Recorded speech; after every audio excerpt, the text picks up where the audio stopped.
to delve on the various challenges experienced, which are normal, I'm sure you know, which are experienced by the institution,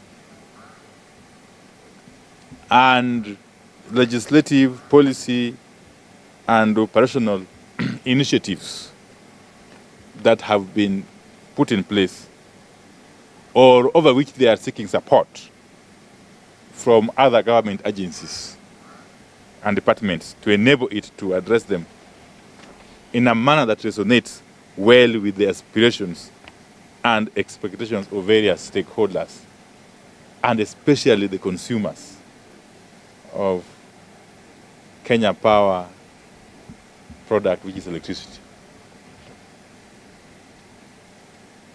As the interface between the ministry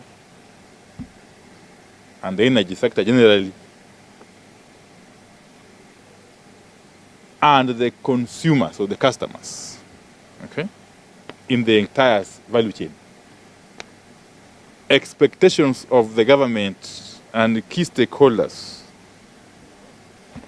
put a very high demand on Kenya Power, its board, management, and staff to ensure that their strategies, policies, processes, internal culture, and practices remain ethical, effective, and customer responsive in a manner geared towards meeting and if possible, exceeding these stakeholders' expectations. The government, therefore, has reiterated its desire and commitment to the reform of strategic sagas, including KPLC, and for KPLC in particular, in order to transform it into an agile, technology adaptive, eco-friendly, ethical, and responsive customer-centric institution, playing a leading role in the country's vision of transiting to total green energy by the year 2030, in line with our Vision 2030 agenda, which I'm sure you are all conversant with. And of course, whilst I noted and commended the board and the management team and staff for the good work so far done, they're doing an excellent job, both at Steamer Plaza and in the field, including this National Control Center.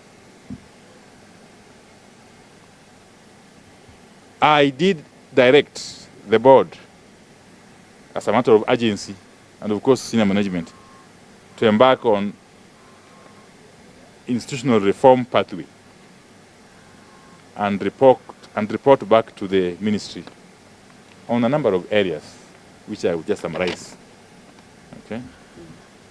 One is on the area of improvement on operational efficiency, liquidity, and balance sheet,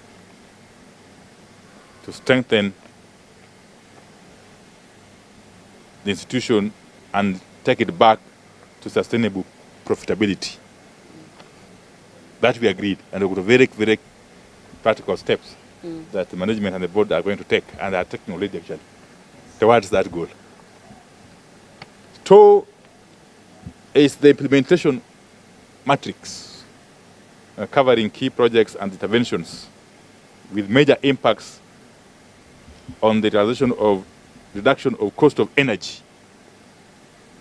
to end users in the short and medium term. This matrix, of course, will include project challenges, resource requirements, timelines for completion, accountability, and expected outcomes. Three is on the area of technical and commercial loss reduction strategy, with timelines to reduce the current loss levels, which you know is about 24%. We are thinking if it can bring it down to the allowable level of 19.5% or thereabout, within 3 years, it will be fine. A report on technical, operational, human capital capacity of not just the National Control Center, but of the entire organization.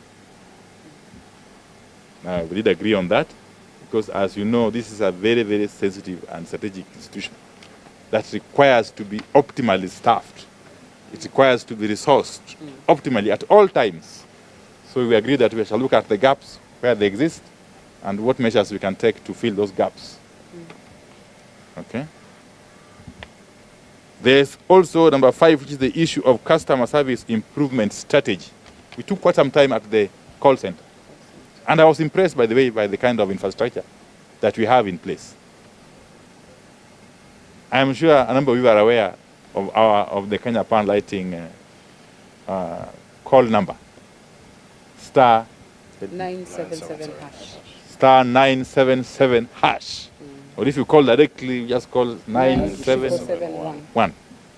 And they will capture whatever issues or concerns you have. And they will cascade them to the relevant offices and persons, and they will be attended to by those responsible offices. We want actually to have that system reinvigorated and to have that process of engagement with the public made more efficient with time. Okay? And if it means employing more resources or deploying more resources, we have to do so. So that the customer or the people remain at the center of our strategy, through and through.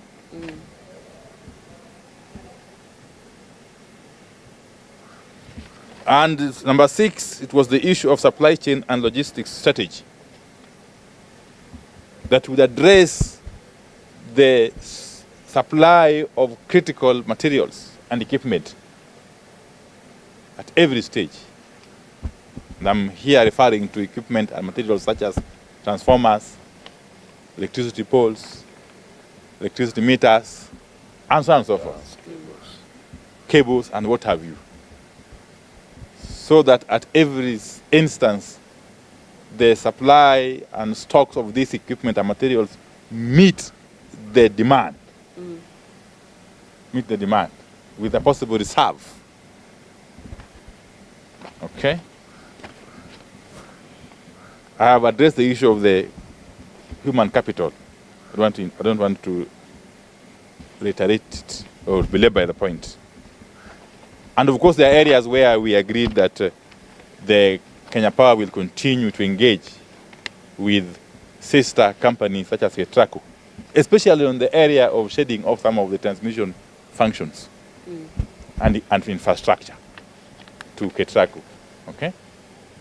So, all in all, we had a very, very, very fruitful engagement, right from Steamer Plaza, the call center, customer call center, and now the National Control Center here in the north.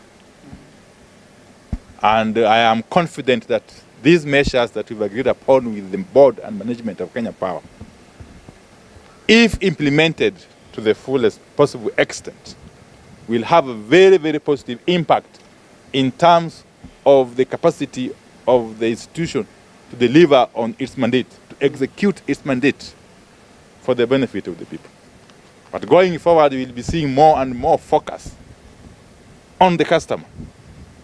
In other words, Kenya Power has committed to enhance its communication processes so that at every one instance, there is that communication between the company and its end users, for the customers. And there's a mechanism for harvesting feedback and acting on the same.